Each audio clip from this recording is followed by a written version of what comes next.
Bismillahirrahmanirrahim. Assalamualaikum warahmatullahi wabarakatuh.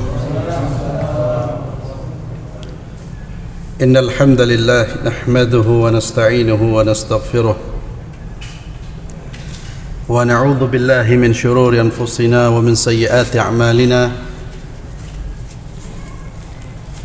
May yahdihillahu fala mudilla lahu wa man yudlil fala hadiya lahu. وأشهد أن لا إله إلا الله وحده لا شريك له وأشهد أن محمدا عبده ورسوله لا نبي بعده وبعد إخواني وأخواتي في الله Jamaah Masjid Syafi'i yang saya muliakan, melanjutkan kajian tentang kitab Dalilus Sa'ilin. Sekarang kita masuk pada pembahasan baru, yaitu qatlun nafs, menghilangkan nyawa.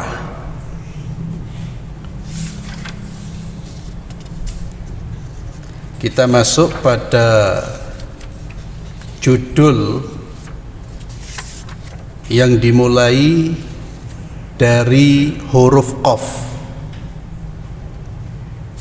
sebagaimana yang pernah saya jelaskan bahwa kitab Dalilus Sa'ilin ini membuat judul-judul di dalam kitab atau di dalam tulisan ini berdasarkan urutan huruf hijaiyah, berdasarkan huruf hijaiyah. Jadi mulai dari alif, tema-tema agama yang dimulai dengan alif atau hamzah atau alif itu apa, kemudian selesai masuk ke tema-tema yang dimulai dengan huruf ba. Kita sudah selesai ba, ta, tha, jim sampai kemarin ghain atau fa, al-faraj ba'dal karab. Kemudian kita masuk pada pembahasan dengan judul yang dimulai dengan huruf qaf, ya, qatlun nafs, membunuh jiwa atau menghilangkan nyawa manusia. Menghilangkan nyawa manusia ini merupakan perbuatan kriminal, termasuk dosa besar yang paling besar setelah berbuat syirik kepada Allah Subhanahu wa ta'ala. Islam sangat melarang keras dan memberikan ancaman yang keras bagi para pelaku pembunuhan, baik yang dibunuh itu orang Islam, laki-laki perempuan, atau orang non-Islam. Pembunuhan termasuk dosa besar, apalagi yang dibunuh orang Islam, hamba Allah yang beriman. Itu berat sekali sanksinya. Demikian pula kita jangan melakukan perbuatan-perbuatan yang menyebabkan kematian orang lain. Itu juga dosa besar. Hati-hati, jangan melakukan perbuatan, tindakan yang bisa menyebabkan kematian bagi orang lain. Orang muslim itu selalu berpegang dengan prinsip as-salamah, keselamatan, menyelamatkan diri dan orang lain. Itu termasuk bagian dari inti ajaran Islam. Orang muslim itu bukan orang yang egois. Dia hanya mementingkan ibadah mahdhahnya tapi lupa dengan kondisi sosialnya. Jadi perhatikan, jadi membunuh jiwa itu bukan hanya sekedar antum membunuh seperti ini, itu dosa besar. Termasuk jangan melakukan perbuatan-perbuatan, tindakan-tindakan yang bisa menyebabkan manusia terbunuh. Di antaranya kalau dalam kehidupan kita, ya lalu lintas itu ya dipatuhi. Lampu merah jangan diserobot. Apalagi nyerobotnya pakai sarung, pakai baju koko, kopiaan. Loh Allah, berat itu. Ya. Dan itu membuat malu itu. Coba lihat di daerah-daerah itu yang banyak orang sarungan, subhanallah, paling melanggar. Dan itu bukan hanya sekedar melanggar lalu lintas. Kalau melanggar lalu lintas kan urusannya dengan manusia itu, tapi itu membahayakan urusan kita sampai kiamat itu. Itu tidak akan selesai. Kalau urusan dengan polisi selesai di dunia, selesai sudah. Tapi kalau sudah itu melanggar aturan Allah, membahayakan manusia, dan memang ada korban, sampai kita dikubur, diazab kita. Ya, termasuk juga masuk masjid ya. Kalau tidak pakai masker, pilek, batuk, mohon ditutup, Pak. Itu adab. Kita orang watu itu tidak mengeluarkan vitamin. Batuknya kita ini bukan vitamin. Maka batuknya kita ditutup. Mohon maaf, muslim jamaahnya rajin tapi tidak peduli. Rajin, pure kabeh. Subhanallah. Yang satu kalau kondisinya lemah bahaya. Tapi kalau kondisinya sehat dia bisa menangkal. Tapi kalau kondisinya lemah kena pure, loh sudah. Pulang ambruk dia. Hati-hati. Jadi kalau kita bicara masalah membunuh itu ya bisa dengan cara langsung atau bisa dengan cara tidak langsung. Maka pencegahan ya, kemudian berperilaku hati-hati, memperhatikan kondisi, apakah perbuatan saya ini membahayakan, itu juga harus diperhatikan sehingga kita ini berislam itu komprehensif, utuh. Ibadahnya ngikuti Islam, sosialnya juga ngikuti Islam, perilakunya itu betul-betul dalam bingkai yang Islami secara utuh itu ya. Bukan hanya sholat saja, bukan hanya model penampilan. Nabi itu sangat menekankan untuk menjaga nyawa, itu sangat ditekankan di dalam Islam. Membunuh jiwa manusia itu termasuk dosa besar, bahkan termasuk akbaril kabair, dosa besar yang paling besar, tentu setelah syirik kepada Allah subhanahu wa ta'ala. Al-qatlu huwa izhaku ruhi insanin hayyin amdan bid-darbi bisilah atau ma yakum maqam as-silah hatta al-maut. Al-qatl ini adalah menghilangkan ruh manusia, nyawanya manusia secara sengaja, amdan, baik dengan alat senjata, dengan memukul menggunakan senjata, atau yang sama dengan posisi senjata, mungkin dengan tangan kosong tanpa senjata. Kan ada orang itu yang sekali mukul orang kemudian sudah game over ya, karena begitu keras pukulannya. Hatal maut, intinya membunuh dengan apapun, dan dia sengaja memang untuk membunuh. Kalau dalam Islam itu kan ada pembunuhan dengan sengaja, pembunuhan semi sengaja ya, itu ada hukum-hukumnya. Itu ada pembunuhan tidak sengaja, illa idza kana qisasan, kecuali kalau seseorang itu membunuh dalam konteks menegakkan qisas. Qisas itu membalas pembunuhan yang dilakukan oleh pihak pembunuh dari keluarga korban. Kalau dalam Islam itu pembunuh, nyawa manusia itu dibunuh. Maka orang yang membunuh pelaku pembunuhan tentu melalui proses hukum, karena dalam menegakkan had itu seperti membunuh, merajam, itu harus melalui proses hukum dan harus dilakukan oleh pemerintah. Dan ini sepakat ya. Jadi ada jiran membunuh tidak boleh digetel dia. Menegakkan hukum Allah kita lah. Bagaimana kalau pemerintah tidak melaksanakan, ya urusan dia dengan Allah. Jadi orang membunuh itu salah satu hukumannya adalah dia dibunuh. Dan ini keadilan yang luar biasa.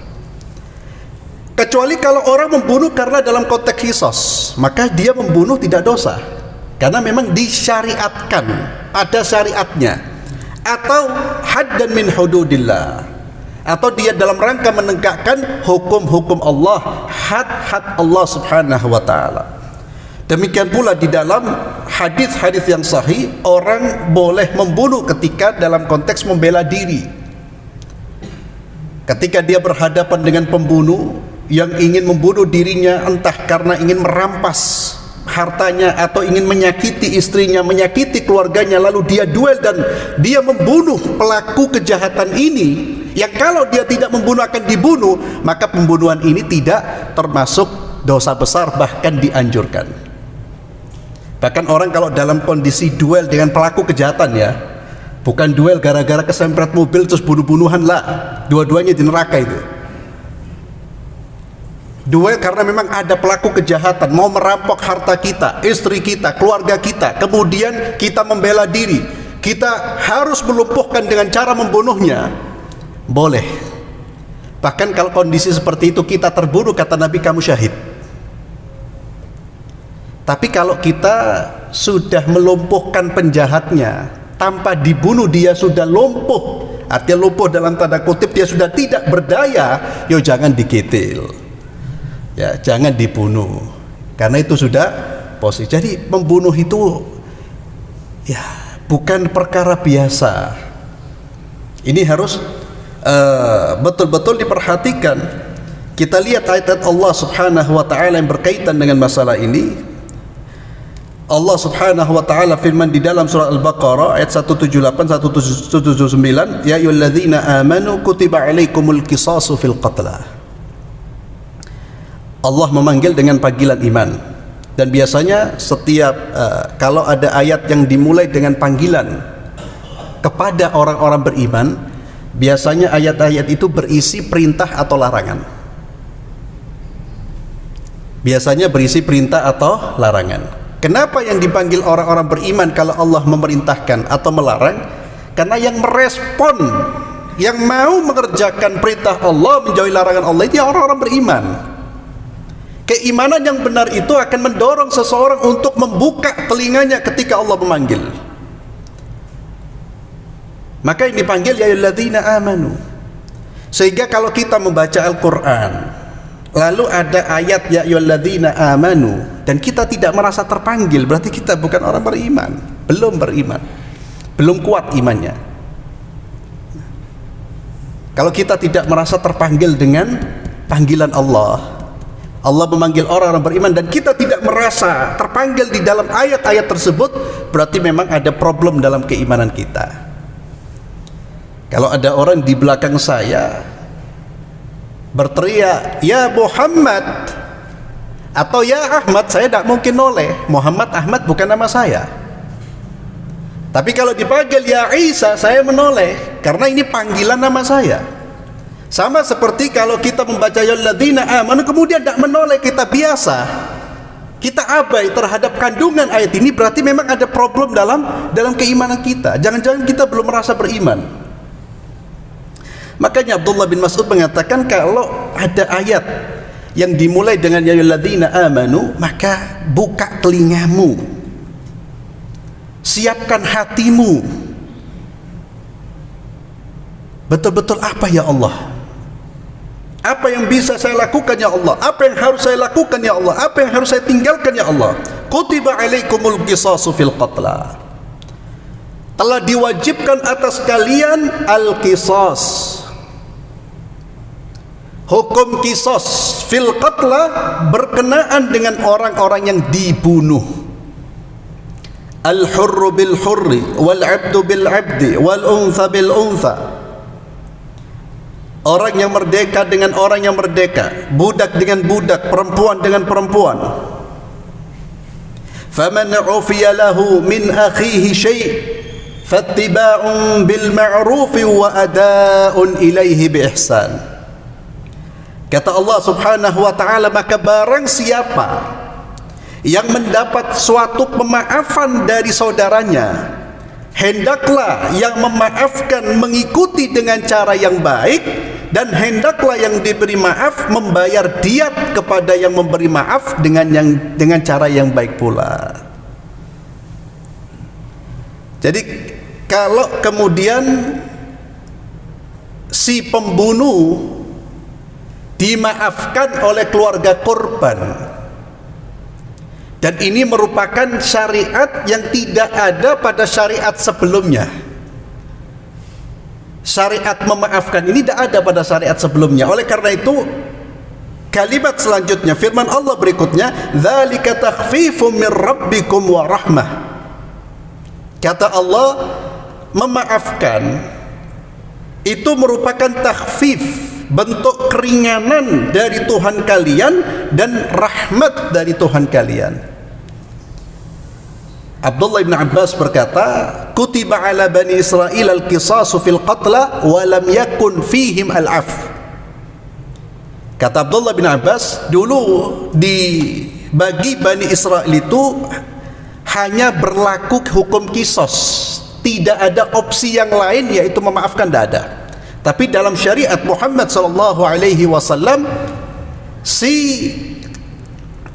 korban atau keluarga korban, korbannya sudah meninggal, keluarga korban dia diberi 3 pilihan, boleh mengambil salah satu dari 3 opsi ini. Dia boleh minta kisos, dibunuh.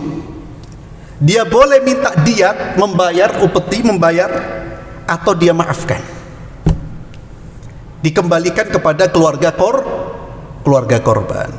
Kalau dia minta diat, minta ganti rugi, diat itu ganti rugi, maka yang meminta harus dengan cara yang baik, jangan semena-mena. Yang berhak dia ambil ya sesuai dengan ukurannya. Dan juga yang melakukan tindakan kriminal hendaknya membayar juga dengan baik. Jangan sudah dimaafkan hanya membayar ganti rugi lalu pembayarannya pun ditunda-tunda. Dua-duanya harus melakukan dengan cara yang baik. Faman i'tada ba'da dzalika falahu 'adzabun alim, kata Allah. Barang siapa yang melampaui batas setelah itu, maka bagi dia azab yang sangat pedih. Siapa orang-orang yang melampaui batas? Kata Imam Ibnu Katsir, faman qatala ba'da akhdid diya au qabuliha falahu adzabun alim. Barang siapa yang membunuh padahal dia sudah menerima uang ganti rugi, orang seperti ini berarti melampaui batas. Ketika sudah dimaafkan, ya, si keluarga korban minta ganti rugi saja. Ternyata ketika sudah dibayarkan, si pembunuh dibunuh lagi. Itu namanya sikap melampaui batas. Tidak itu, ini batasan Allah dia lampaui, dia terabas itu. Allah memberikan batasan, kalau diat ya diat, jangan pakai jangan ada kisos. Kalau kisos ya kisos, diat ya diat. Maka murka, sehingga Nabi SAW beliau bersabda, saya tidak akan memaafkan pelaku pembunuhan setelah dia menerima uang ganti rugi. Tidak dimaafkan itu artinya orang yang membunuh setelah dia menerima ganti rugi dari pihak keluarga korban, dia tetap membunuh padahal dia sudah menerima ganti rugi. Pembunuh ini tidak dikasih pilihan, Pak. Tidak dikasih pilihan seperti pembunuh pertama. Pilihan bagi dia ya dibunuh langsung. Karena dia sudah bersikap tidak melampaui batas. Kemudian Allah Subhanahu wa taala memberikan penjelasan tentang hikmah adanya qisas. Dan semua syariat Allah adalah yang terbaik. Itu prinsip orang beriman. Semua syariat Allah di balik itu ada hikmah yang luar biasa, karena bersumber dari Allah, pencipta langit dan bumi, yang memahami tentang manusia, karena Allah yang menciptakan kita. Yang mengatur kita itu Allah. Apa kata Allah? Walakum fil qisasi hayatu ya ulil albabi la'allakum tattaqun. Dan bagi kalian di dalam hukum qisas ini ada hayatun, ada kelangsungan hidup. Ya ulil albab, wahai orang-orang yang berakal, agar kalian betul-betul menjadi orang-orang bertakwa kepada Allah. Apa kaitannya antara hukum qisas dengan kelangsungan hidup manusia? Al-Imam Abul Aliyah menjelaskan, ja'alallahu al-qisasa hayatan. Allah menjadikan kisas ini, hukum kisas ini sebagai sarana memberikan atau keberlangsungan hidup manusia. Fakam min rajulin yuridu an yaqtula fatamna'uhu makhafatu an yuqtal. Betapa banyak orang yang mau membunuh orang lain, tapi ketika dia tahu kalau dia menghilangkan nyawanya akan dihilangkan, maka dia pun tidak jadi membunuh. Karena hukum qisas, orang tidak berani membunuh. Tapi karena hukum membunuh penjara, ya sudah seperti yang kita lihat.